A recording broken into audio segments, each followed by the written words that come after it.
We are back on the Rational Boomer podcast. Hopefully, your day is going well. It's Saturday by the time you hear this. We're recording it Friday afternoon. And I always look at Saturday as the calming day. People look forward to this guest because they learn some things and we can calm things down a little bit. I mean, it's not that he doesn't get intense at times, but he's got a calming voice. I'm talking, of course, of Ed, who comes on the show regularly. He was the first guest I ever had on this program, and he's a continuing guest. And each time people fucking love you, Ed. I don't know what it's about, but they do. Because I look like Santa Claus. That could be. That could be. That could be. How things going down in Tennessee, or shouldn't I ask? Well, let's see. I think I told you about they just signed off on Elon Musk boring a tunnel from the airport to downtown Nashville that would only service Teslas. And so they're clearing the right of way for it as we speak, which of course involves a lot of disruption and money and so forth. Now he's already, let's see what he's drilled two of them. One of them on his own, SpaceX property, a short one, and then I forget where the other one is. But then there's a couple of them that have. She's like walked away from a couple of them because they ran into trouble or they're in a boondoggle and so forth. And it's just one more thing that is it convinces me that Tennessee's race to the bottom has almost completed. I mean, they're edging out Mississippi, Louisiana, and Alabama. Maybe Missouri's probably still in there, But I'll tell you, it doesn't get much worse than here in Tennessee right now for the crap that they're doing.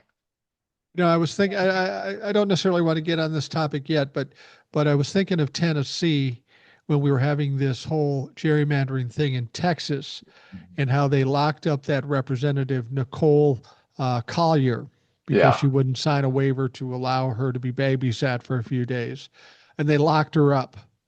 And I was thinking to myself, here's a woman that nobody in this country has ever heard of, unless you live in Texas, maybe particularly Fort Worth, Texas. Nobody's heard of them.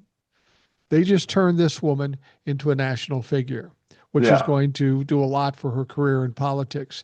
for And it's sure. not so different than what they did in fucking Tennessee. Well, those two young African American representatives, when they tried to shut them out. It's ironic that they would lock her up and they tried to shut them out. All three black. Yeah, well, and there was one white woman too who was involved in That's right. that, but they they threw them out. They stood for election and were immediately reelected and put back into the legislature. But the fact that they even tried to do it was ridiculous. Trying to shut people down, which Tennessee has done and which Texas has done, it runs counter to everything that America's about, and it runs counter to the idea of a bicameral legislature and uh, working things out. Two parties or three parties or 10 parties, whatever you have, they're never going to agree. But the idea is that you, in open debate, work things out to do the best for the most. Okay.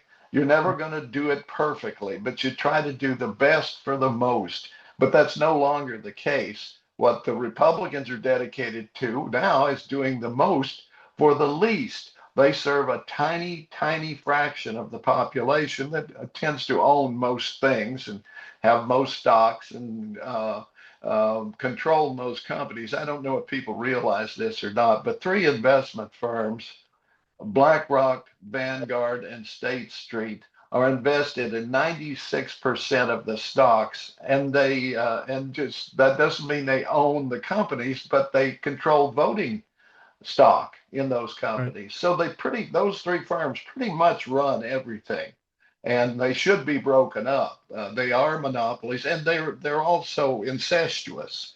They're Right. interwoven, so they have to be destroyed, broken up. And maybe we can. That's where the real enemy is in the corporate world, in these investment houses, insurance companies, and corporations, mega corporations that have so many different divisions. I'm not even sure they know what they're doing. but all it is some way or other to take money and make more money with it. That is the business of America now, making more money with money. It has nothing to do with manufacturing services or anything else. And until we wake up to that fact and start go borrow Teddy Roosevelt's big stick and start breaking up these corporations and private equity firms and hedge funds and so forth, then we're lost. Absolutely. We're going to talk more about the gerrymandering later, but the big story, of course, is uh, former national security advisor and ambassador under Donald Trump, John Bolton's home was raided by the FBI today, and I'm talking about on Friday. Yeah, as we speak, it's going on right now. Yeah, it's I going was on just right now. looking at live video of it, right? Some people may have been surprised by this. I'm not surprised that this is happening. I wasn't sure it was going to be John Bolton, but there's a lot of curious things surrounding this. You know how Donald Trump kept saying how they say every accusation that Donald Trump makes is a confession, Sure. and Donald Trump kept saying how Biden weaponized the DOJ. Mm-hmm. And I would argue the point, well, would you call it weaponization if you actually got convicted of the crimes you were investigated for? I don't think that's really No, weaponization. But no. when we talk about weaponization of the DOJ in the short time that Donald Trump's been in office, they've arrested a mayor, they've arrested a sitting member of Congress, they've threatened to arrest judges, they've threatened to arrest all kinds of people. And today they decide to raid John Bolton's home. To me, that sounds like weaponization. Oh, it does. And remember, one of Trump kept screaming that they planted stuff in his when they found all those records, which of course they didn't. What was there, right? And I think there were other things that were hidden away we still don't know about. But um,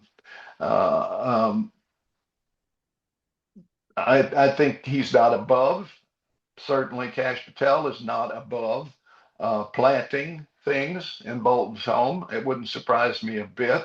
I guess I'm no fan of John Bolton. As a No, matter of fact, I mean he was very much involved in implementing the insane policies of the Bush administration in foreign policy, for example. But he did come out as a critic of Donald Trump. So the enemy of my enemy is my friend, as they say, to a certain degree. I can't forgive him for Iran, Iraq, Afghanistan, to which he was complicit. But, but he at least recognizes a real threat to the country when he sees it, which is exactly what Trump is and has always been. And it's gotten worse as he's gotten more power because really that's all that he cares about, power and adulation. That's why he's screaming so hard for a Nobel Peace Prize, demanding a Nobel Peace Prize, as a matter of fact, because he's just that petty and stupid. he's petty and stupid. And I think we have to be careful when we look at the Michael Cohens or the John Boltons who are now coming out against Donald Trump. Uh, we should be careful about making them friends or care about them.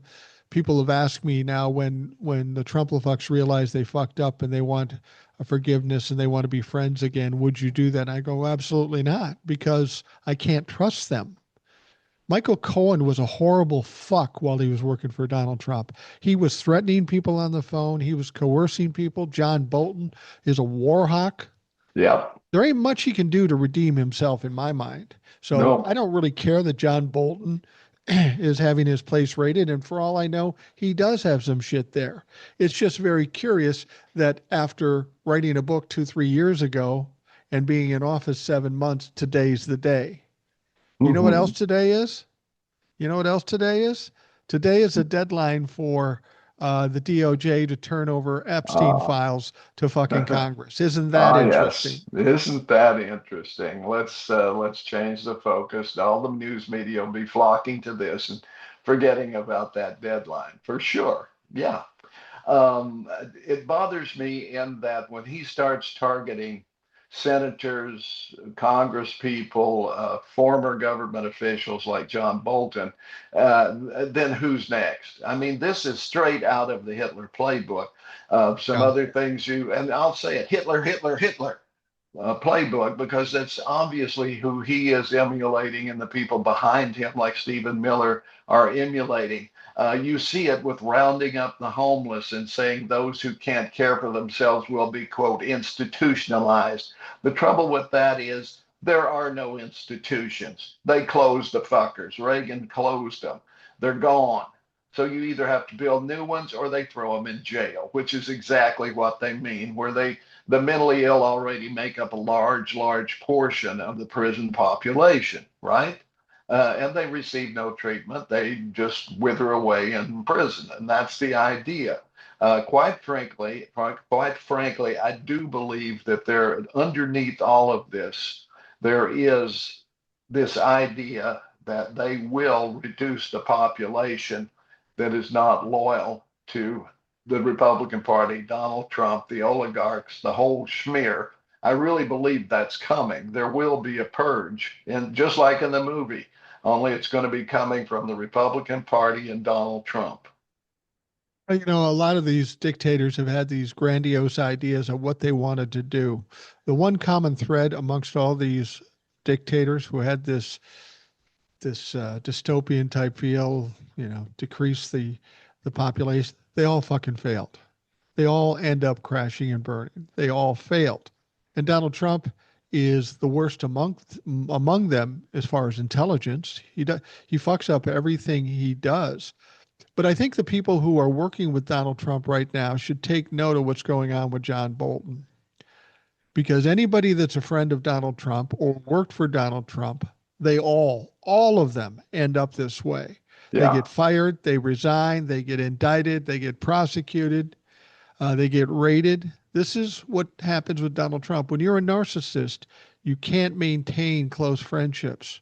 You can't maintain any kind of relationship because people see the cracks. And whenever Donald Trump's in trouble, he throws somebody else under the bus. This is Always. how everybody that is associated with Donald Trump, they will all end up with negative reactions to their life henceforth once it's done with Donald Trump. And I cannot believe they don't fucking realize it. I would just quibble on one point. Yes, ultimately they probably fail, but along the way, a lot of people die. You can see Yeah. this with Mao Zedong and his successors in China, where all the intellectuals and that were rounded up and imprisoned, killed, whatever, put in work camps. You saw it with Stalin in Russia. You saw it with Pol Pot in Cambodia, where once again, it's always the intellectuals, it's always the upper crust of society that are destroyed, and then you have nothing but a proletariat and their masters. That is always the plan of the right wing. It's also the plan of the left wing when it goes crazy. I Yeah. maintain that politics is a circle and left and right meet at fascism. You know that is very true. And I think a lot of people are still fighting the wrong fight. They're fighting the fight between Republicans and Democrats, and we've got some issues on the Democratic side too. I think we should have two parties, but I think these should be more specific. We don't have Democrats, we don't have Republicans, we don't have liberals, we don't have conservatives. All these things, conservatism and liberalism, can be important to have in certain circumstances. I think if we had two parties, the party that is right, meaning correct, or the party that's wrong. The party should be right and wrong. Then there's no gray area in between. Either you're with the criminals or you're with the people that believe in justice. Somehow we've got to get to that point when people realize it should be the simplest thing in the world. Do you want to do what's right or do you want to do what's wrong? But it's all clouded. Well, my politicians or my party says this, and they're both doing wrong, and maybe some of them are doing good. But we've got to get people's mindset. Do the right thing. Don't do the wrong thing. Tell the truth. Don't tell the lies. And that's the hardest part. Yes, I am so tired of the false equivalency, though, of saying, well, Republicans, Democrats, they're the same. They do, they have these problems. I would prefer a parliamentary style where you have many parties. And that way Right. you can have your crazies in their little parties, and you can have the moderates in their parties and so forth. And that you have to form a coalition to make a government so that just like in any other parliamentary system, you are incorporating those into groups that may shift over time. But you get much more discussion, many more people's needs are addressed, I think, in a parliamentary system, in a system like we have now, especially over like the last since 1980, I'm going to say, I'm just picking that out because that's when Reagan started. But you see, you see this concentration of power in the two parties, and they're just at loggerheads with each other. The hoi polloi of the parties really have no say in what's going on. They're in a room somewhere trying to raise money most of the time while the party leaders hammer out the legislation that these people don't even get to read before they vote on it. That's insanity. Yeah. No, I agree with you with the false equivalency thing. People do that all the time. The Republicans who know they're fucking up and can't explain why they're doing what they're doing, they say, well, the Democrats do it too. Mm-hmm. And I think you got to prioritize things here. Yeah, we have problems with the Democrats, but they're nothing like what we have with the Republicans. I think our priority is this: we got to get Donald Trump out of there somehow, some way. Then we've got to get MAGA out of there. And then we've got to take whatever Republicans are left, if there's any that are halfway human, and the Democrats, and we should take what's happened here as a warning, because for decades we've been complacent, we've been apathetic, and this is why we've gotten to where we are. Clear off, put out the dumpster fire, the stuff that's really burning hard now, MAGA, Donald Trump, and some other Republicans. Uh, but then be smart enough to say, a lot of people will say, oh, we're safe now. It's fine. No, it's not. We should take that warning and go, okay, motherfuckers, we saw what happened when we let you run wild. You're not going to fucking do that anymore. Republicans and Democrats both, we're going to have our thumbs on your neck. And if you fucking don't do what we're supposed to do, we're going to fire you and crush you. That's what I Oh, hope we're learning in this, that we're learning that we are supposed to be in control, that we can be in control, but we got to make the effort to do it. yeah, I think we need a coming together on the left also, in that Ah, we have any number of blue state governors who are starting to step up and say it ends here. I just saw Massachusetts and California, uh, Illinois, I hope at some point Minnesota, many different states that are starting to say, don't send those people here.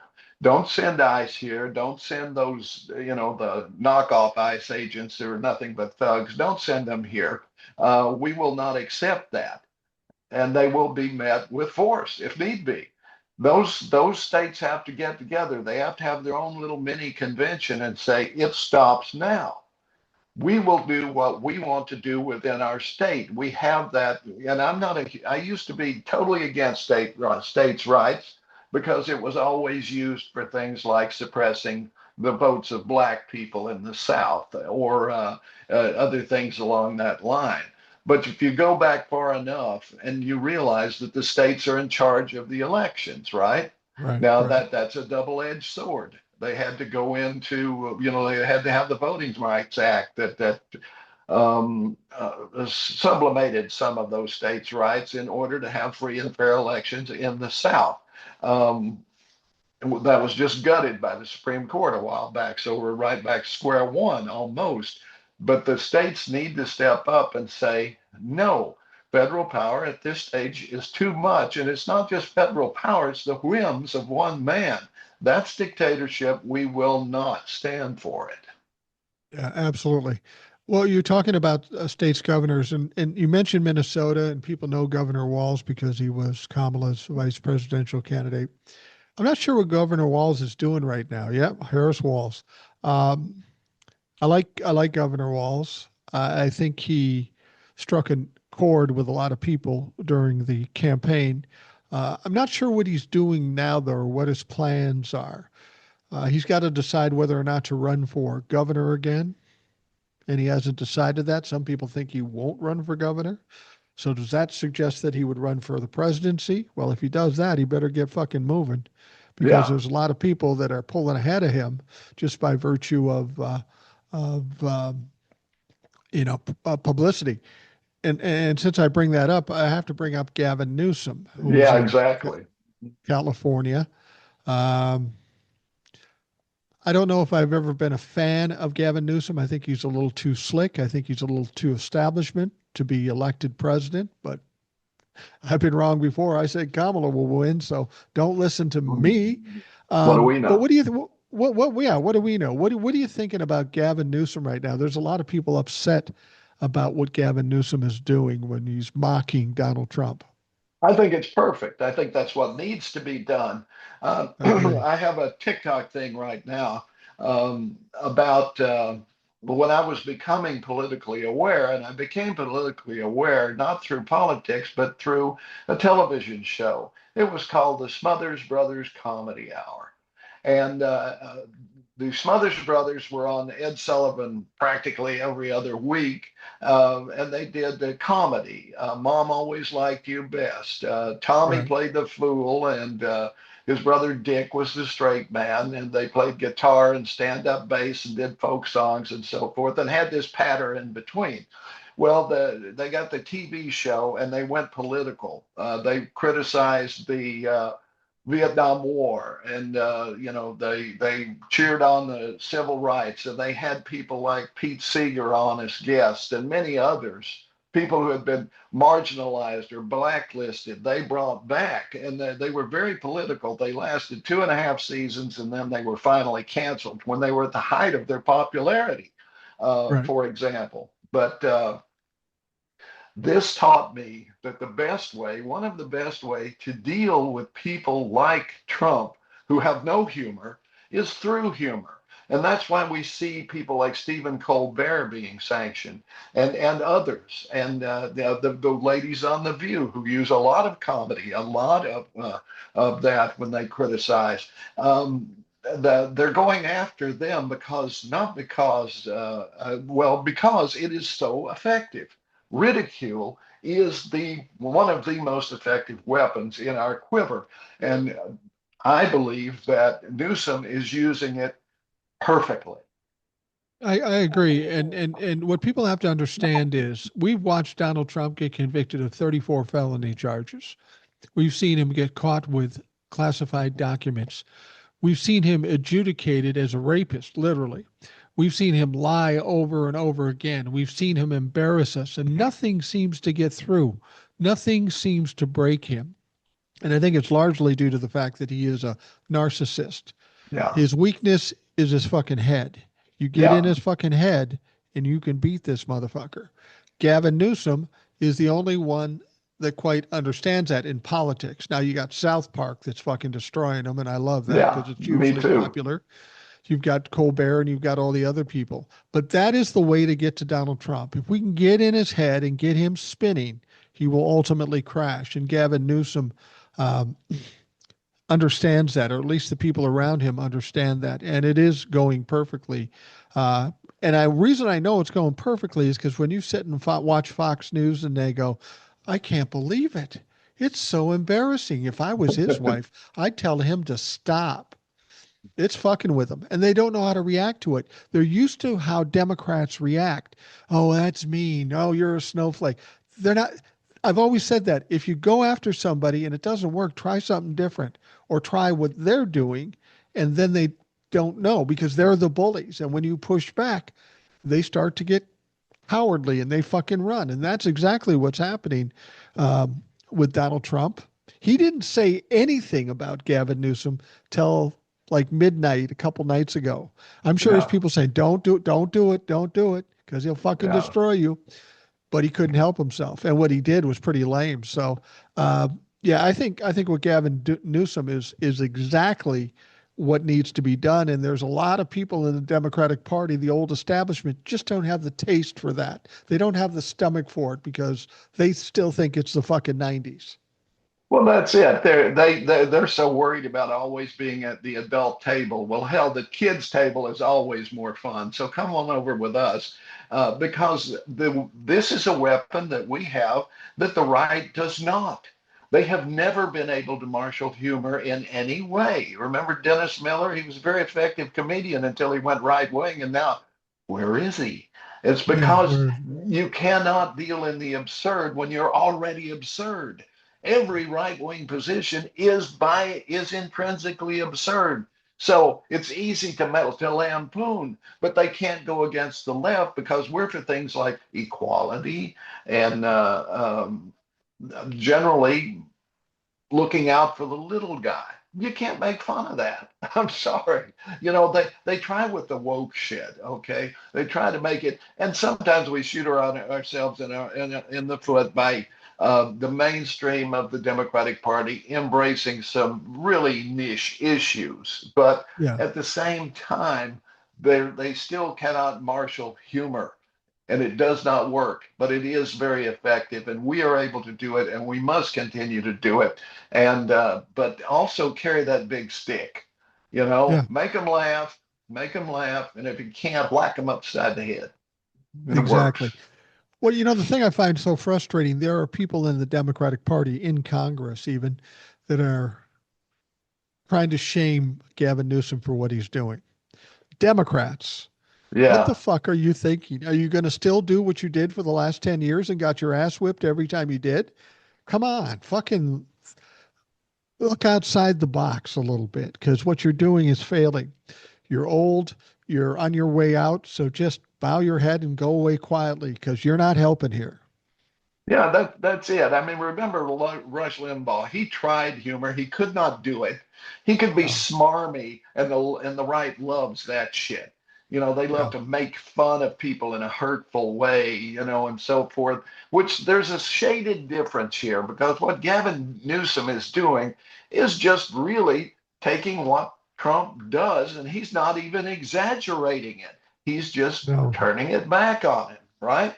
I mean, he's doing the cards with all these, macho figures and so forth that Trump did. And he's a fat pile of shit. But he's got all these cards out there. I'm talking about Trump here with him looking like a superhero or a soldier, which he never was because he was too cowardly and all of that kind of stuff. And Newsom is just doing the same thing. And it points out the absurdity of what Trump does and makes him look like a pure fool, and that's exactly what he is. So it's very effective. Any Democrat who's criticizing Newsom right now needs to shut their pie hole and just wait because it will work.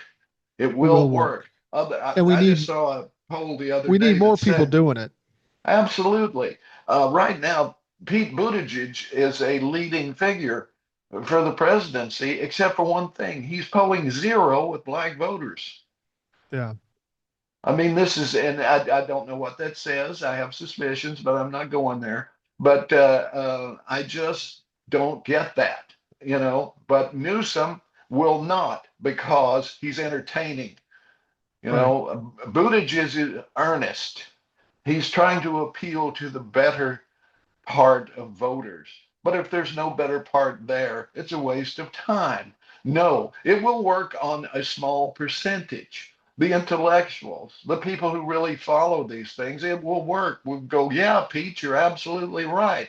But for most people, they want the dog and pony show. I'm sorry, but it's true.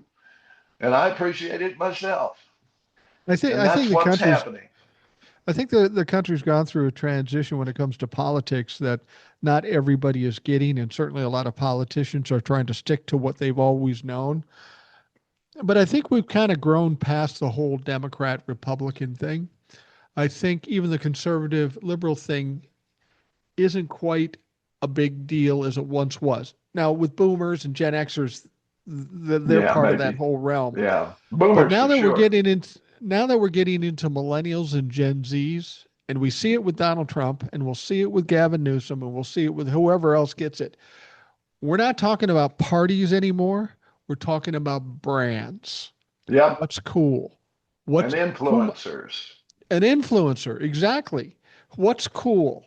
I like that guy because he says what's on his mind. That's what they say about Donald Trump. It's all Yeah. bullshit, but he's convinced them that he's a authentic guy. So I think if you're in politics now, you've got to understand you've got to build your brand. You've got to grandstand a little bit. You've got to do something to stand out. The guy or gal in a suit that just says, let's talk about policies, that ain't fucking working. I don't care if you don't like it, it just doesn't work. Gavin Newsom was in the shithole a while ago because the way he did an interview with some radical right people.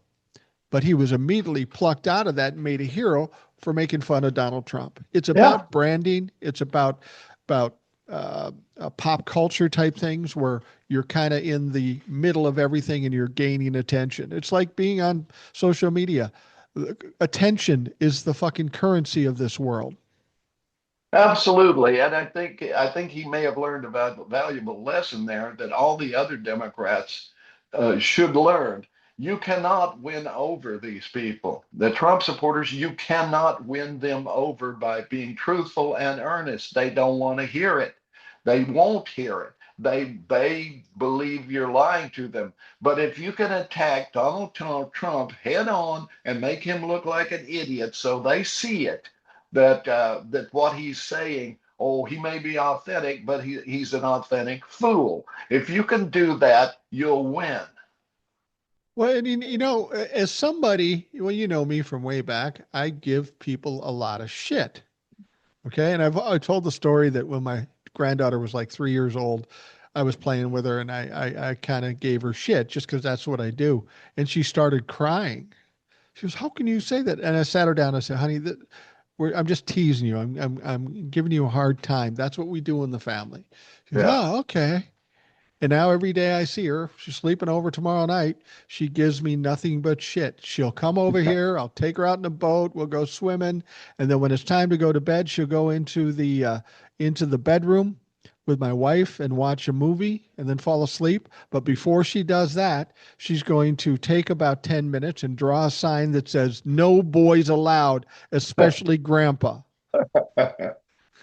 So, um, but the nice thing about Donald Trump, I take great joy if I run into somebody like Donald Trump and I'm going to give somebody shit on top of it, if they deserve it, and they work so hard at making themselves look like a fool.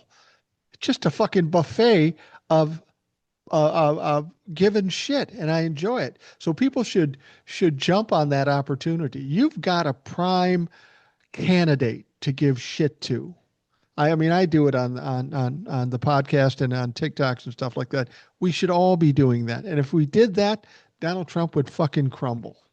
Absolutely. I'm afraid we've entered the era, the post-earnest, the post-fact era, maybe, where everything is entertainment. I mean, it Yeah. it it happened when Fox News came along and all of the other networks decided that um, they weren't going to do serious news like Huntley Brinkley and Walter Cronkite and those guys did back in. Though they were trusted, people thought that they were, whatever they said was probably right, and there were many of them, Eric Severide, many others, right? But as those guys and Barbara Walters, the few women they allowed in the club, were replaced by news readers and people who were there because they looked good and they could read, but not because that they didn't write it. They didn't pursue the stories that producers did that, right? That's who does it now. And it's become nothing but entertainment. And that's what people are used to. They're used to entertainment. And if you cannot be entertaining, you cannot win. Donald Trump came out of entertainment. I mean, he is a false construct. He's no businessman. but he played one on TV, and that's what gave him his gravitas. This idea that he was this tycoon who was firing people who couldn't measure up and all of that. That's all a construct. It's not real, but that's his brand, as you say. For a lot of people, that's his brand. I like him because he's a businessman who says what he thinks. Well, he's a failed businessman who thinks crap, okay? But they don't see it that way. Look at influencers like Joe What's His Face, a Joe failed Rogan. actor. Yeah, Joe Rogan, a failed actor who got into the podcast business. I mean, most of the time he's an idiot. I mean, he's doing these shows and he's swallowing stuff that people are giving him or giving, at least nodding his head to it. That if he doesn't know it's a lie or if he doesn't know it's fantastic in some way, then he's an idiot. If he's doing it just for ratings, then he's evil. So you take your pick. But he's no pundit. He's no one who has any opinion that should be listened to, but he has this persona, and for some reason, a lot of young guys are really into it because he's I don't know, he's kind of projects this image of maybe he'd get in a fight in a parking lot about something, or he's I don't know, he's counterculture enough that he attracts people from, I guess, from both sides in a way.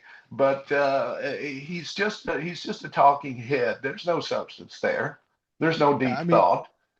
yeah, he's like any kid at high school that acts like a tough guy. I Yeah, work with UFC. I did this, and he says what's on his mind, and he isn't afraid to swear. That sounds like somebody familiar to me, yeah, but but the way I act and the way I talk is pretty much me. I is Ed. Sometimes it's difficult to work with a loudmouth like me, but um, there was a time when we had journalism and then we had tabloid things, like the yeah, Inquirer, the Star, Access Hollywood, Entertainment Tonight, the Current Affair. Nobody looked at that as really news. They looked down their nose as kind of tabloid. Everything's tabloid now. You go yeah. on MSNBC. I don't watch Morning Joe too much because I'm not real impressed with them as far as news. But it was on one time, and I walked by, and they were talking to stars from a Broadway play. Now, under different circumstances, that may or may not be interesting. But what's that got to do with the fucking news? You've got so much free time that you can fuck around with the entertainment shit. And why are they doing that? Because that's what fucking people want. Yeah. People want to be entertained. I know when I used to give talks at places, um, I understood that. I'd give talks and there'd be a bunch of people on the dais, and they'd come up with their charts and they'd come up with their presentations, and they were just these dry fucking speeches. And I'd come up dressed like this, and I'd tell some jokes. I'd make fun of some people, and then eventually I'd give them the information I was supposed to give to them, but I kept them laughing and kept them entertained. When the conference was done, a lot of these people they all looked at me like, who is this fucking clown? Who Mhm. is this clown? He doesn't know he's not professional like us. But you know what? Everybody that came up to the dais to talk to us came up to me because I Yeah. made them feel something, either good or mad or sad or whatever. And that's a lesson we've got to learn today. It's got to be entertaining Exactly. uh, before it's informational. You got to get their attention, hold their attention, and then try to stuff them with the information. Exactly. Back in and this is not new, by the way. The information industry, which we'll say started with newspapers, then went into radio, and eventually wound up in television, started off, if you go back to the colonies, even that far back, you would find newspapers who were all very partisan. They weren't given both sides of stuff. Right, Some of them were even called the Poughkeepsie Republican or the Jonestown Democrat or whatever, right? And right.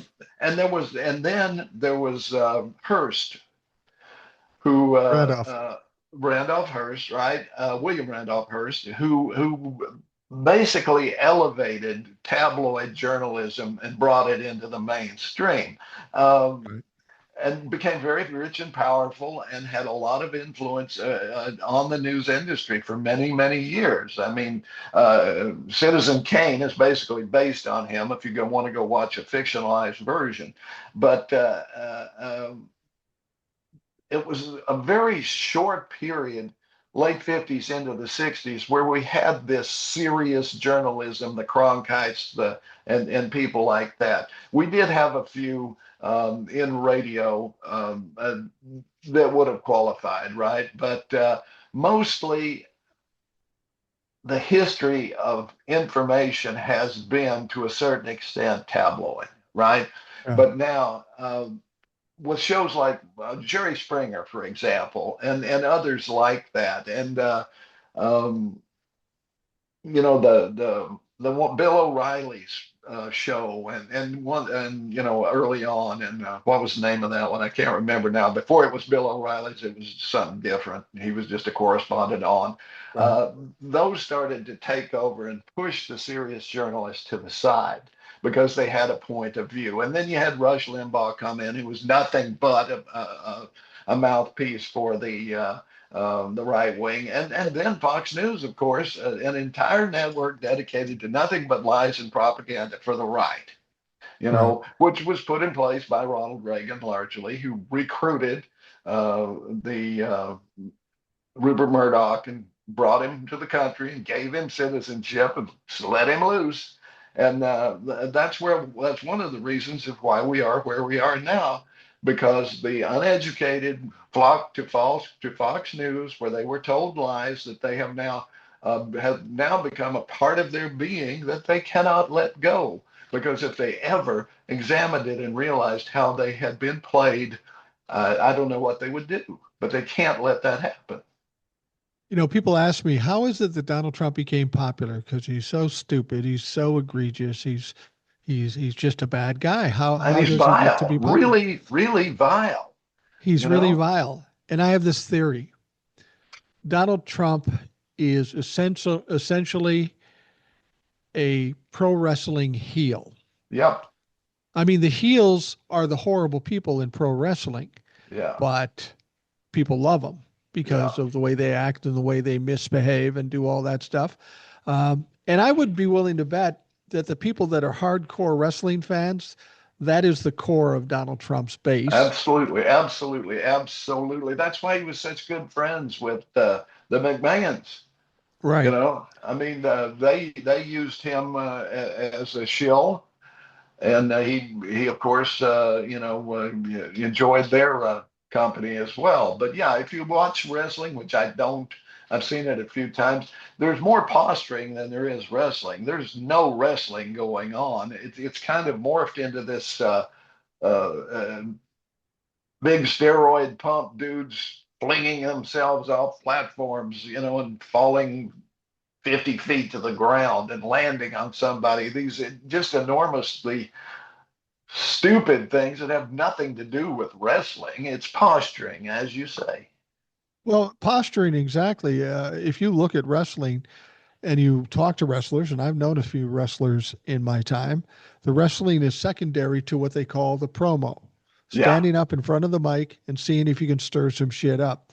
And yeah, I want people to understand, when I was young, I watched wrestling. When I was a kid, my kids got to a certain age, we watch wrestling. I have nothing against wrestling. It's an entertainment show, and I'm not diminishing wrestling too, because with Vince McMahon, we're talking $1 billion industry.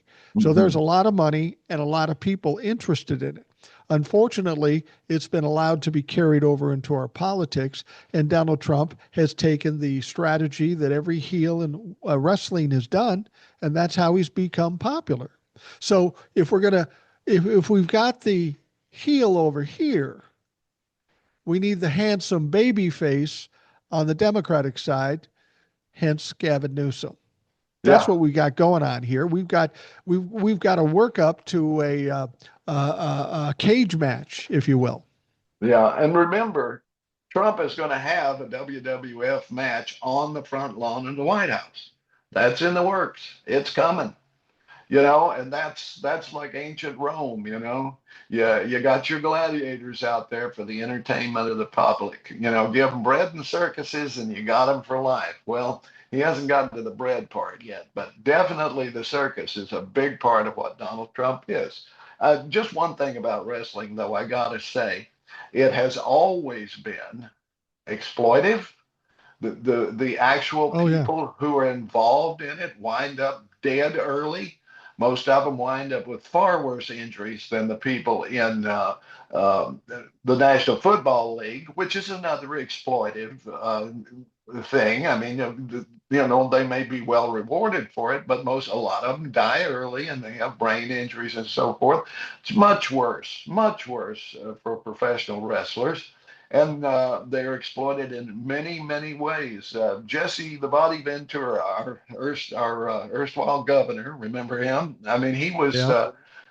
Say what you will about him.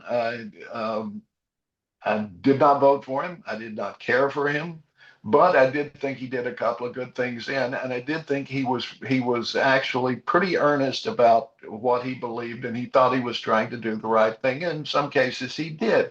One thing he tried to do was unionize WWE. Well, it was WWF back then, WWE Right. now, right?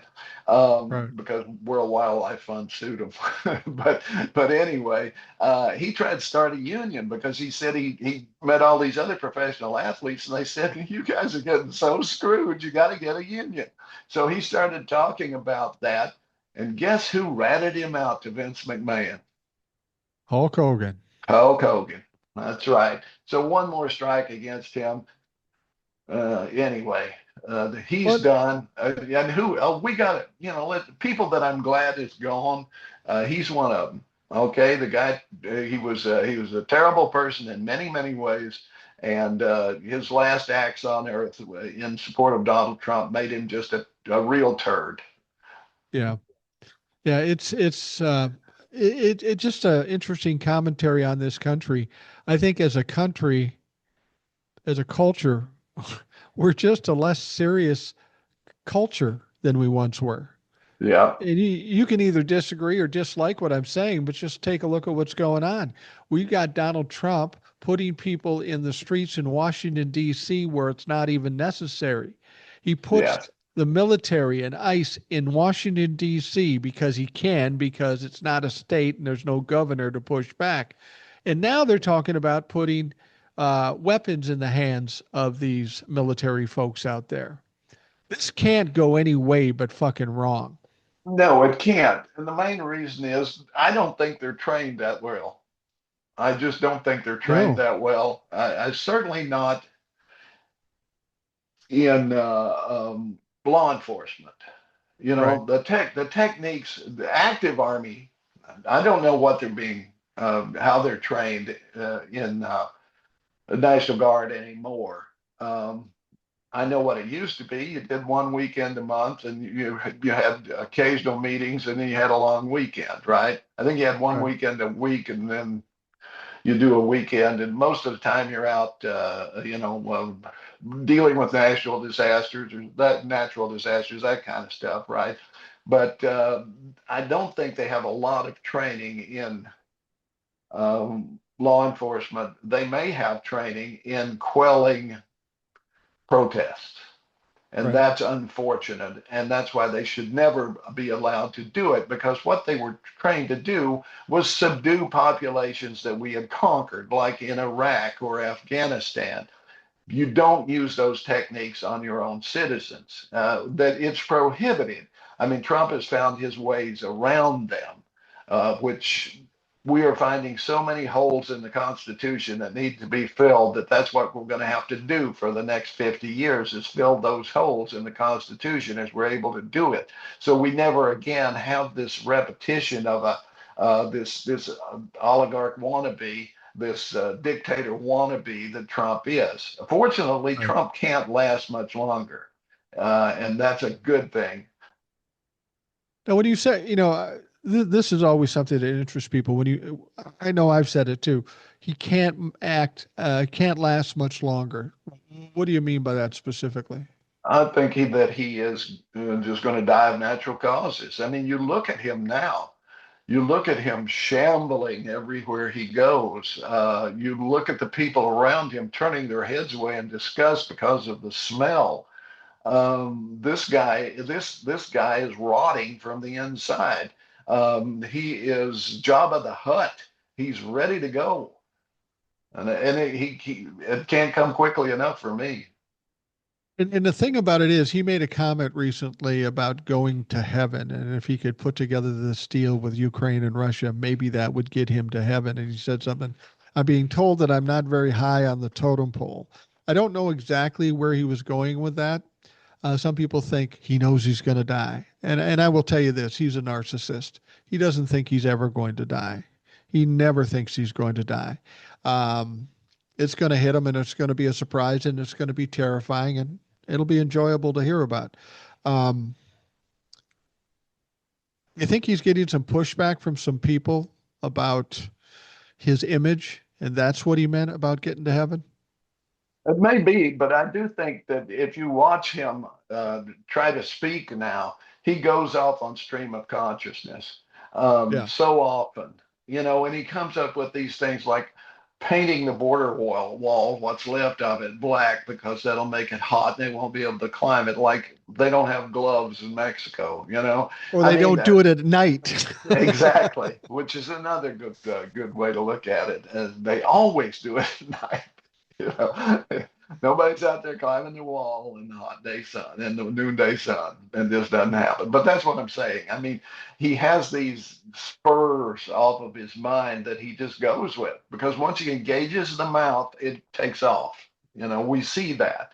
So maybe he heard something, maybe he started to think about it, maybe I am not going to live to be 200, no matter what my bogus doctor said, that I'm having these different aches and pains or stuff, things that he's being treated for, which they must be myriad that we just don't know about. Because, like I say, just looking at him, he looks extremely tired.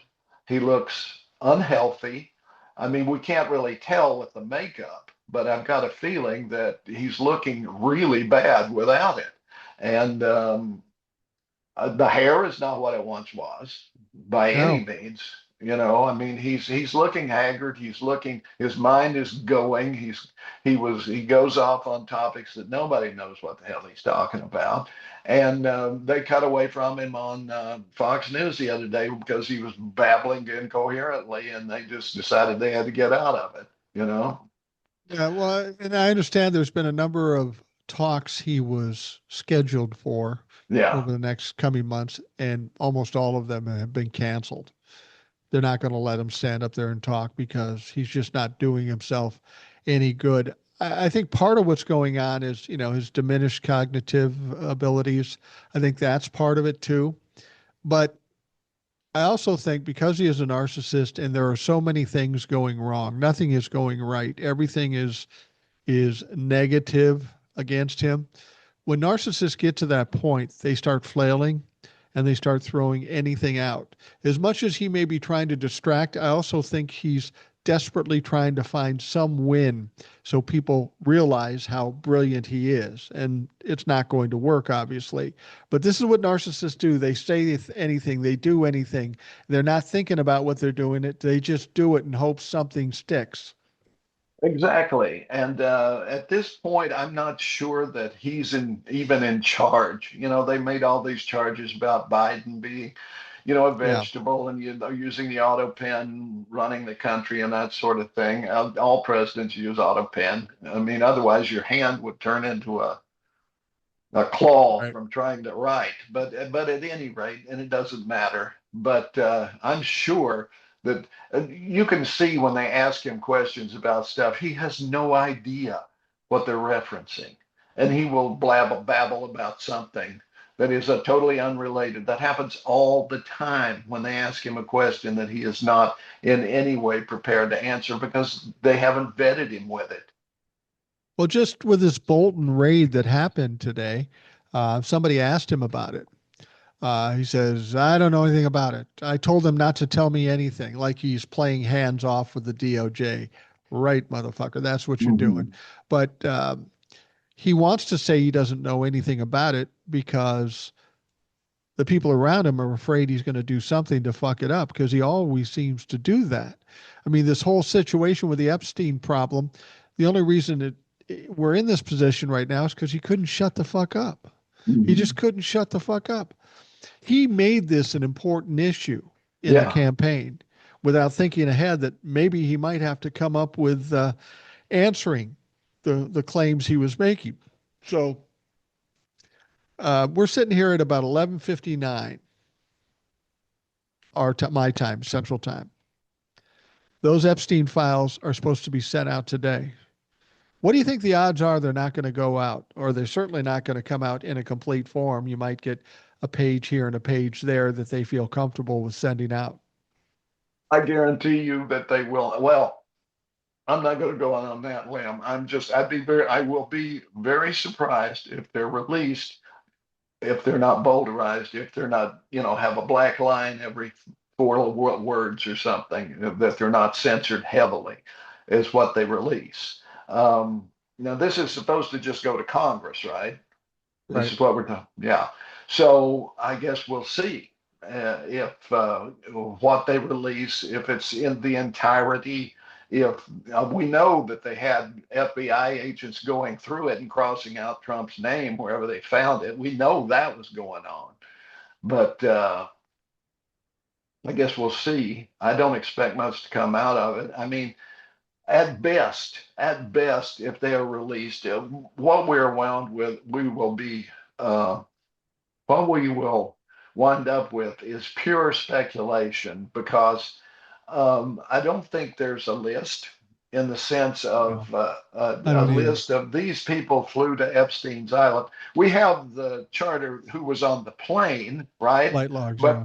But that doesn't mean they went to the island, for example. They may have flown to, Bill Clinton may have jumped on and flown to from Atlanta to Washington, something like that. Bill Gates is in there. There's so many different people who were on that plane. This guy was supposedly a financial player of some sort. We know he was really just a pimp, but he had a reputation. He had a plane, and these people used him all the time. I was reading a thing by uh, I'm trying to think what his name is. His father was Francis Schaeffer, who was a very prominent Christian nationalist writer, and he had a plane, and Jerry Falwell had a plane, and they were always, all these right wing religious figures were always flying around on each other's planes. It's the same with politicians and other people. They don't want to fly commercial. So like, hey, are you going so and so? When can I catch a ride here? Can I catch a ride? Or they'd have, we're heading here. You want to ride? Whatever. I mean, that shit goes on. It just does. And just because you were on the plane doesn't mean you were a pedophile necessarily. It may mean that you were. Now, Trump, I've also heard, because of, I forget the senator or the congressman, I think it's the senator, who's has flight logs from Trump's plane showing that he flew to the island something like 27 or 47 times. We have that. So we have that already. We don't need that from the files, okay?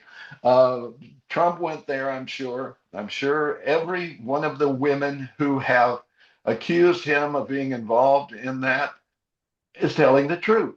Every one of them. And this is where we should be. I mean, when Cuomo was taken down by women's testimony, it why don't we do that? Why do we believe them and not Trump's accusers, which are myriad, many over many years? They should be believed. Trump should be in prison. Period. Absolutely. You mentioned Joe Rogan earlier, and I'm not a fan of Joe Rogan. Joe Rogan once said, "I'm just a dumbass," and I agree. I agree with him. Any more than I'm just a dumbass. You don't try to make yourself out to be more important. But Joe Rogan said something that was kind of poignant, which caught my attention because that doesn't happen very often. But when he was talking, I don't remember who he was talking to. He says, Ghislaine Maxwell, Jeffrey Epstein were convicted of sex trafficking, child sex trafficking. Mm-hmm. In order to be convicted of that, they had to traffic these people to somebody else. Yep. Where's the information on those people? Because Yep. those people committed crimes too. And that's the point. That's the point that I don't think Donald Trump gets. At this point, he's just trying to separate himself from being friends with Jeffrey Epstein or Ghislaine Maxwell and the island and all that stuff.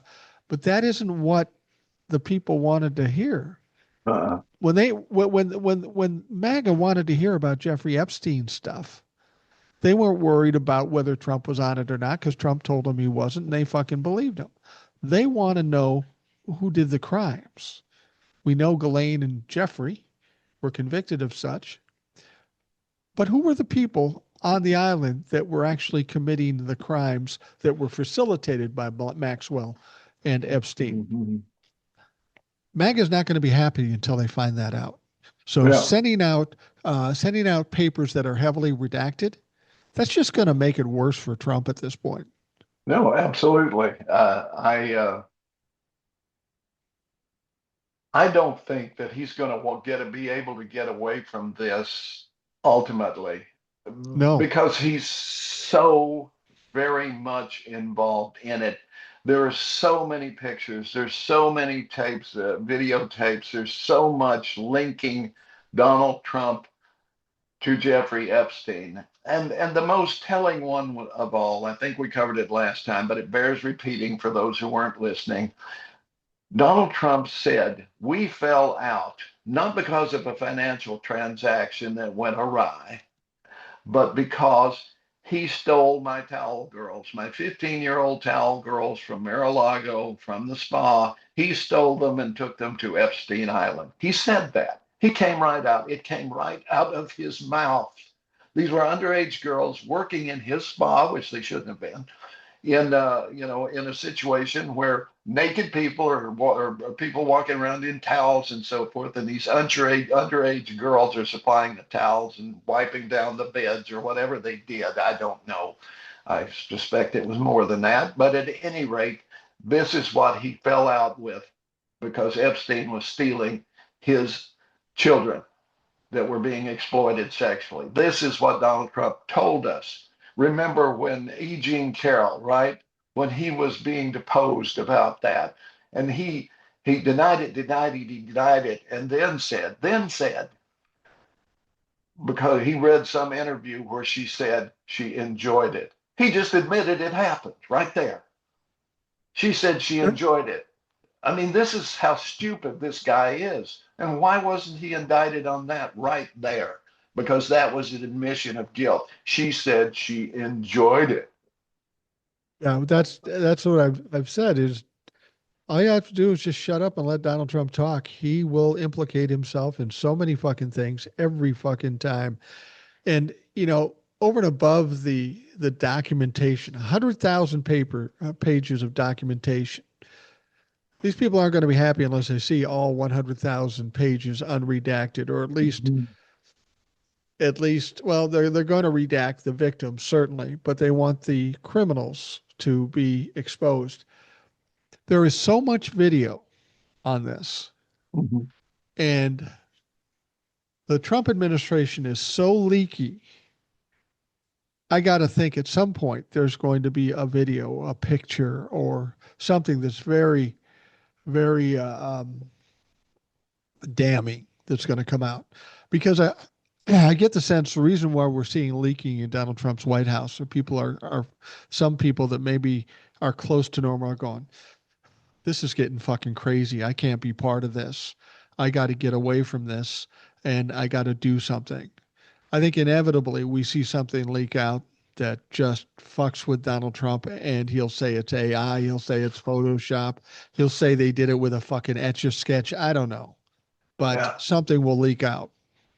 Well, this is the funny thing, right? About putting incompetent people in place because they are loyal. And I'm Right. talking Cash Patel, I'm talking Pam Bondi, I'm talking all of these people, Pete Hegseth, all of these people he has put in positions of authority, um, that are incompetent, totally incompetent, they will behave incompetently. It's their Imagine that. nature. Their nature. So you're right. That's what's going to happen. The Trump administration will implode. It will fall under its own weight of stupidity, of anti-intellectual bullshit. That's what it is. I mean, you look at Cash Patel. I see a guy who's like a possum in the headlights that's about to be hit by a truck, and I Yeah. can't wait for it. I cannot wait for it. I mean, this guy was a convicted felon. He was going to jail, and Trump pardoned him and then made him a chief of the law of the FBI, a convicted felon who was a pardon doesn't wipe away the crime. It just says we're not going to make you pay for it. You mentioned Cash Patel, and I think of Cash Patel as this silly fuck, this unserious Yeah. silly fuck. And like you say, he looks like a possum in the headlights. What is it with those pictures? Every time you see a picture of him, he's like this. Like he It said, oh, looks, they finally got me. They finally got me. Really, yeah. it's fear. It's pure fear. I'm about to Do be you think? unmasked. Well, what do you think these people? Do you think any of these people realize that this isn't going to go well for them? Donald Trump will get the easy way out. He will keel over, choking on a Big Mac, wallowing in a pile of steaming shit, and he'll be gone, and he won't be accountable. But all the people left behind, do you think they realize that yet? um, Maybe in their deepest, darkest, they may wake up in the middle of the night and sit bolt upright with a fop sweat because they realize that. I believe they do, or they will. Some of them won't because they're just so far. Your Christy Gnomes, this woman is without intellectual activity. There's nothing going on up here. She's a pure automaton, okay? Right. Um, and she is a, I don't know if you've seen the South Park stand up of her, but it's perfect because they show her as she really is, as to, I mean, the cartoon really gives us a look at the essence of Christy Nome. If you haven't seen it, go look at it because I think that this is a woman who wears a transparent bodysuit to hide her wrinkles. You know, I mean, that she's just this. I can't get any deeper than that. And I hate to go with appearances because that really shouldn't matter. But in her case, I make an exception because what you see on the outside is very much what's on the inside. It's Yeah, fake. she's kind of a Botox Barbie. I've seen pictures of her prior to her recent incarnation, and it doesn't even look like the same person. I mean, she looked relatively normal before, but now with all the work and the Botox, and it's just, Yeah, it's and what these it's people have to understand, they're doing things that are criminal. And when Donald Trump's gone, they are potentially at risk of being prosecuted by a more reasonable DOJ and maybe a more reasonable administration. You can't just do whatever the fuck you want, even if the president tells you you can do whatever the fuck you want. Yeah, I mean, what Carolyn Levitt was saying the other day that there have been more injunctions filed against the Trump administration than any other president in history. Well, that's because he's a criminal and he's done the crimes. Right.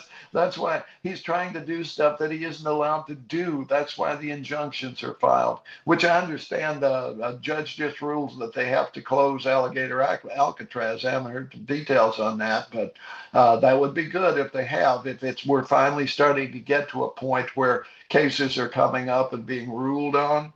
And of course, then they'll appeal it to the Supreme Court, and who knows what will happen. I'm just waiting to when they get to the point where they send up the takedown of Oberfell and Clarence Thomas has to rule that his own marriage is invalid. I'm waiting for that one. Yeah, a lot of people have been talking about that, gay marriage and such, but it's not just gay marriage, right? It's interracial marriage. Yeah, that's being talked about as well. Yes. And another thing we wanted to talk about today that we can get to in a minute is women's right to vote. Of course, is also being looked at by the How can right that even wing. be serious? How can that even be serious? Well, if they can look at gay marriage and marriage of interracial marriage and so forth, or abortion for that matter, which was no big deal until Jerry Falwell and a few others decided to weaponize it as a political thing. Um, if they can do that, then they can try anything, and why wouldn't they? Since um, their perception, I guess, is that women vote against what they want them to vote, and they think they should, be should be property of their husbands, which is really what it's going for. People don't, we've lost the history. We don't teach the history of just I when I was born, and for the first almost 20 years of my life, women were very much they had the right to vote, but they had very few financial rights, couldn't own property on their own, couldn't have a mortgage on their own, weren't admitted to many colleges. For that matter, it wasn't until the 60s that women started to be, and the Harvards, Yales, and places like that were male bastions for a long time. Did not admit women. MIT, find a woman at MIT, it'd be like finding, well, doesn't matter. They were few and far between, if at all. So women's rights were very much limited until the 60s, and feminism took off. Um, and we're on the anniversary of women getting the right to vote. It's this week. It's either come or gone, or it's tomorrow, or one of those days is this week is when they got it in the early part of the 20th century. Yeah, you and I have been married a long time, not together, to our respective Right. wives. Mhm. But in those years, you learn something. If you want to take away women's rights or you want to take women's vote away, good luck with that. That's going to be a fucking mess and it's going to be ugly. Um, to be honest with you, I thought it'd be more ugly with overturning Roe v. Wade. I've been very disappointed by, there's a lot of pushback on it, a lot of people doing good work with it, but it still got done. And I thought that would be the death knell for the Republican Party, to be perfectly honest with you, on November 5th, but it I did wasn't. too. I did too. I thought that would be the one that they would see. Okay, they can do that. They can take away all my other rights, and women in general would have voted for Kamala Harris. I now believe that women will not vote for, enough women will not vote for one of their own to be president. And I don't understand that, but it seems to be the case. They did not vote for Hillary in large part. They did not vote for Kamala in large Yeah, part. I'm convinced Kamala's problem was more being a woman than it was being black. Yeah, I agree. I'm not sure most people actually thought of her that way.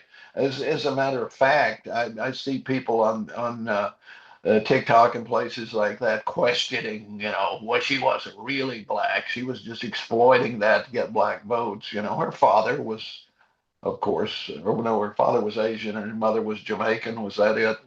I Right, think, something like that. yeah. So she was her bona fides were there, but. You want to hear a quick story about how women got the vote? Yeah, absolutely. Okay, and because it has to do with Tennessee is why I know this. All right, back when they were when they were trying to get the amendment ratified by the states, okay, for women to get the vote, it's two-thirds, three-quarters, whatever it is. Anyway, 35 states had already said yes. Four had said it ain't going to happen. What it came down to was the state of Tennessee. If the state of Tennessee did not ratify it, then the amendment failed. like the Equal Rights Amendment later on. They couldn't get the states to ratify it in the time that they needed, so it failed. Well, in this case, they were down to the wire. The Tennessee Senate okayed it. So it went to the Tennessee House.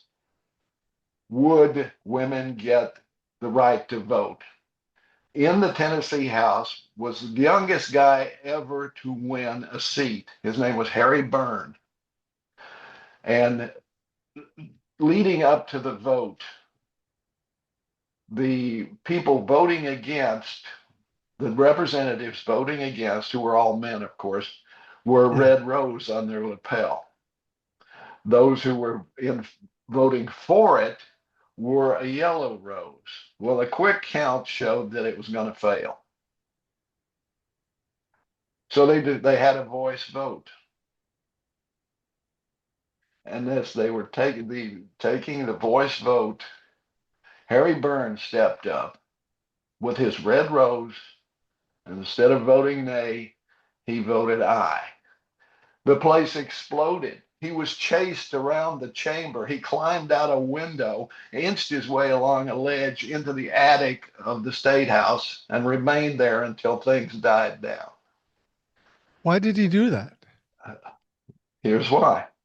The next day he appeared at a news conference, and he had with him a letter from his mother and a political cartoon that had run in the Nashville Tennessean or something, showing this suffragette leader sweeping a rat away or something like that. I don't remember exactly what it was, but it was something, help Mrs. whatever her name was, put the rat in ratification. It was from his mom.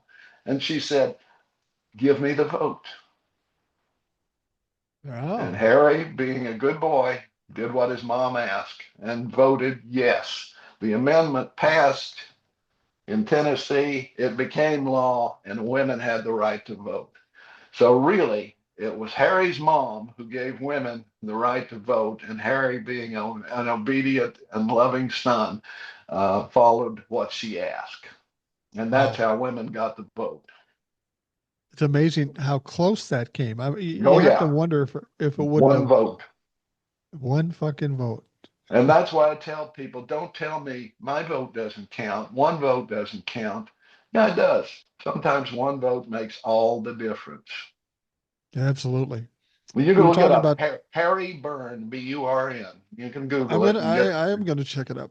I love checking out those historical figures and finding out more about them. So those of you listening probably want to do the same.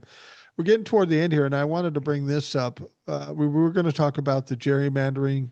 I also want to talk about the Russia thing too, but the gerrymandering thing, Texas did what they did. There are going to be 5 new seats, and California got it pushed through really quickly. Gavin Newsom in California did something the Democrats haven't done in decades, if not ever. And that is Republicans do something punitive and they would normally just sit there and take it. Gavin Newsom, on the other hand, said, hold my beer, bitch. We're going to fucking do it back to you. We're going to spit in your face. We're going to do exactly what you're doing. And of course, the Republicans said, oh, he'll never do it. He'll never do it. And then when it became apparent that he was going to do it, they said, well, we'll sue you. We've got good legal standing, which was ridiculous. Within a period of 2 days, it went to the Supreme Court. Supreme Court said, fuck yourself. He got it to the legislature. It passed the legislature, and he signed off on it. 2 days, he got that fucker done. That was impressive and exactly what they needed to do to cancel out Texas at this point. Yes, and look at the brilliance of this. People love a contest. People love the idea that they can be involved with it. And it's entertaining. Here is this guy. Here is Texas, where they did all of this crap to try to get this through, and it's obviously politics at its worst in Texas. In California, straight up, go to the legislature, run it by the Supreme Court, all of that stuff. It's done. It's legal. It's above board, and it made Texas look like the shitheads they are. Well, and there's people out there talking now that they're concerned about this upcoming winter with the grid and the flooding and the funding because they didn't have an opportunity to do anything about the funding. It was all about the gerrymandering. Yeah. So they left their constituents in a lurch and possibly in danger because they were fucking around. Yeah, and the stories have come out now that that didn't have to happen. They had the money to upgrade their warning systems and all of that. They had the money. They chose not to use it. This is Exactly. what happens when you have Republicans in charge. The people suffer always. We covered this last time. Since World War II, the political parties, Democrats have created 50 million jobs. Republicans have created 2 million. Yeah, Every exactly. Republican president have had at least one recession. Some have had at least two. So this is what happens when you have Republicans in charge. Rich people do really well. Everybody else sucks. Yeah, absolutely. I want to, as we're getting toward the waning moments here, I wanted to talk about the Russia thing because I'm finding it interesting. We know Donald Trump said he could end the war in Russia with Ukraine in 24 hours. That didn't happen. He went back and forth and talked to both of them. And every time he talked to somebody like Zelensky, he thought, well, that's a good idea. I'll bring it back to Vladimir Putin. And then, of course, Vladimir Putin fucking played him like a fiddle. And then he said, Yeah. well, all you have to do is give Vladimir Putin everything he wants, and then we'll have peace. Donald Trump is desperate to have peace here. But it's really interesting how Vladimir Putin, who is a horrible human being, is obviously smarter and better trained and as being a former member of the KGB.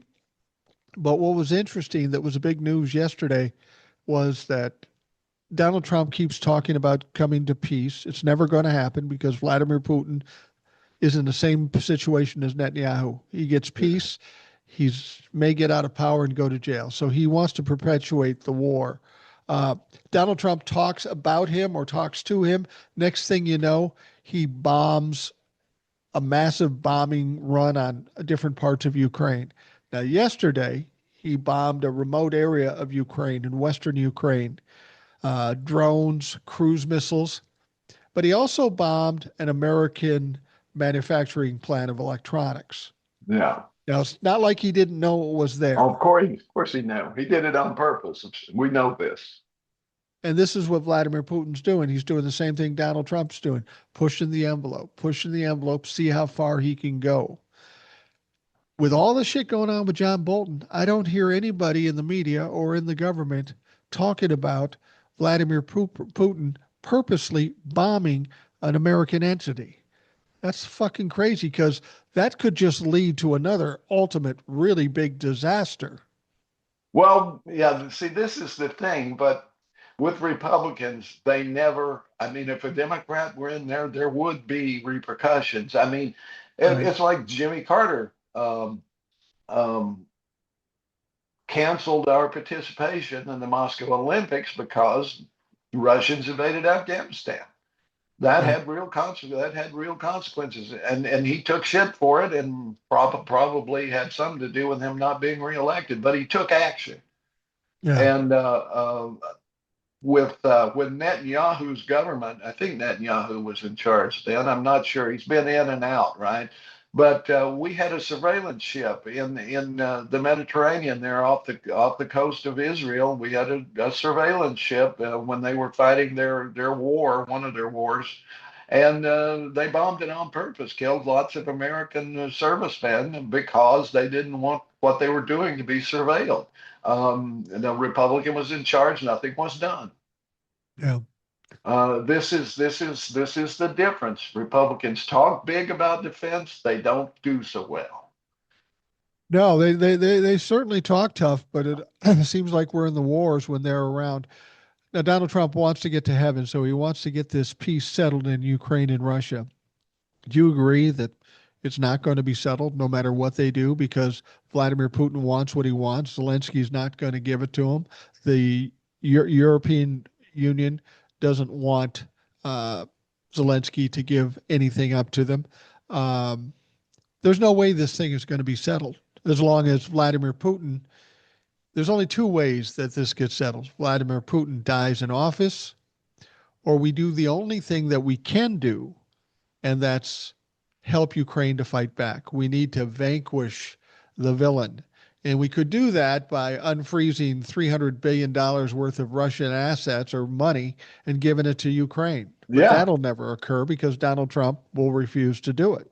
Yeah, well, this is the thing. You're absolutely right. I'm hoping that Europeans step up and say, okay, it's ours now. We were hoping the Americans would do it. They're not going to do it. We have to do it. Let's give them missiles. Let's give them everything they need to fight back so that Russia is fighting to a standstill. Remember, Russia left Afghanistan before we went in. Right, Why? right, Because they could not win. They right. went in there and they got, we empowered, we created the Taliban, so to speak. I mean, we armed all of these people to fight the Russians, and then we go in and fight them, which was stupid. But at any rate, it cannot end well unless if the midterms came, Trump died, who knows what happens, that we could start giving aid again and the Europeans gave aid, maybe that would work. I do not think Putin is stupid enough to ever use nuclear weapons. I could be wrong on that. I hope I am. I mean, I hope I'm not wrong. I hope he won't ever use that. He's threatened it, kind of. But surely, I mean, he's not the only one who has it. We have him. Britain has him. France has him. Who knows who else does? Probably Israel. We don't Yeah, know. probably Israel. Well, and when you get into these kind of wars and you do these kinds of things, and you've got people like Putin and uh, and Donald Trump in charge, uh, you don't have a lot. They don't have as much control as they like to think, and accidents can happen. And as I understand it, there was a drone, and some people try to make a big deal out of this, and I don't think it's a big deal yet, but it could be something to come. But what happened was a drone kind of drifted over the border with Poland and Mm-hmm. crashed and exploded there. Now, of course, a lot of people are saying, well, they bombed Poland. They didn't bomb Poland. It was a mistake. It was an accident. But it kind of depends on how bad the mistake is of what could turn into NATO coming out in full force. And I guarantee you, Russia does not want that shit. Their army isn't strong as they said it was. They can't even handle Ukraine. Can you imagine if all of Europe went in and said, fuck you, you're done? Yeah, I know. I just noticed there was some American who moved his family to Russia for some political reason. I'm not sure what it was. He just got Making a drafted. point. Yeah, he just got drafted and sent to the front. Um, yeah, I mean, they're really digging. They're really scraping the bottom of the barrel for soldiers. They emptied the prisons, gave them pardons if they go be soldiers, for example. I don't know how that's working out, but at this And when stage of they're the game. done, when they're done, they can come over here and join ICE. Yeah, well, and that's another thing. I mean, at this point, I'm wondering when the pushback starts. I You am too. know, so far as I know, there hasn't been an ICE agent shot yet. Not yet, Uh, but it's which inevitable. seems which seems strange because they're supposed to be arresting all of these vicious criminals, right? And yet they haven't really haven't. And I'm not saying I want that to happen. I don't. I think there are many really probably decent people in ICE, especially the ones who've been there for years. They do a job that nobody else wants to do, but because of the laws and so forth, somebody has to do it. I would not do it, but I don't No, fuck no. necessarily judge them. But this new crop, these people that they're giving all this money to these $30,000 signing bonuses, and then more and more money as it goes. They're averaging way up there. And a lot of these people used to be bounty hunters. That's all they were. They were skip tracers and that sort of thing. And you can tell by looking at them, these are not military people. These are the dregs of humanity who Yeah. just really like walking around in that tactical gear carrying a weapon, and they're shooting protesters with rubber bullets, and worse, and they're doing things that a disciplined force would not be doing. Um, and it ain't going to be just sandwiches, I'm sorry to say. Now, that may play into Trump's hands if there's violence. I'm sure that's what he's looking for. He's hoping for it, probably. So far, the Yeah. protesters have only been, although one guy was attacked with a deadly weapon, as they say, you know. Well, one of the reasons I think there hasn't been an ICE agent shot as yet is because they're only going into blue states. Pull that Yeah, shit in a red state, see what the fuck happens. yeah, Inevitably, yeah. they'll make that mistake and they'll go into a red state. I mean, like, say you go into Florida, okay? Don't they have a stand your ground rule there, Oh, yeah, a law? yeah. So, Most of the so red if I states do, actually. if I'm sitting in my house and somebody comes to the door, I don't let them in, and they break in, and they're standing in my house and they're in a black outfit with a mask with no identifications. Far as I understand it, they're free game Yeah. because stand your ground. That's Stand your you ground, know and there's another one, that domicile or something like that. I forget what it is. You can protect your home, period. yeah, You know. absolutely, and you can do that here in Minnesota too. So ICE, Mhm. come on through. I don't own a gun, but Mhm. I'll talk your I ear got off a like a sandwich. motherfucker. Yeah, yeah, no question. But don't you think that, with them arming people in DC and ICE going into these different places, it's inevitable that there's going to be a tragedy of some sort? Maybe an ICE agent gets shot, or maybe we have a redo of Kent State, something along those lines. That's what I fear, actually. I fear these guys. I mean, I've seen some. Seen them been, some of them in various places, DC and other places, being surrounded by crowds screaming at them, and you can see the fear in their eyes, which they should be, Yeah. because a mob is a dangerous thing, You just never know which way they're going to go, but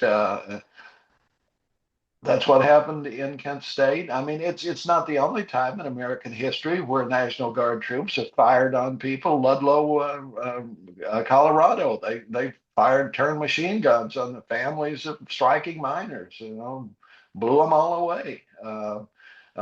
We had police firing on truckers, the trucker strike in downtown Minneapolis, Yeah.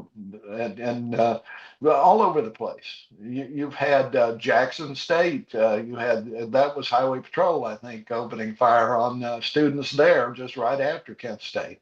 There was a lot of stuff going on. People with authority with guns don't always make the right decision, especially if they quote fear for their lives, which seems like every cop who stops anybody anymore fears for their lives. Well, Yeah, what can you exactly. And say? and then you add in the fact that they're dumbasses on top of it.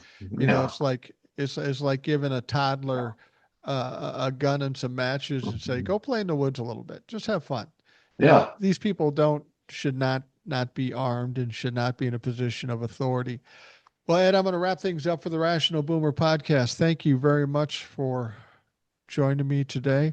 I know a lot of people look forward to this day. I look forward to this day because it's an easy conversation, and you I talk a have them lot. all. So I have to work less hard, Yeah, and I'm lazy. yeah. I'm Well, there lazy you like go. that. And you All right, conserve energy. You're a conservationist. exactly. Yeah. When you have very little energy, you have to conserve it. There's no question about it. For those of you listening, thanks for taking the time. I hope you have a great day. We will talk to you again tomorrow.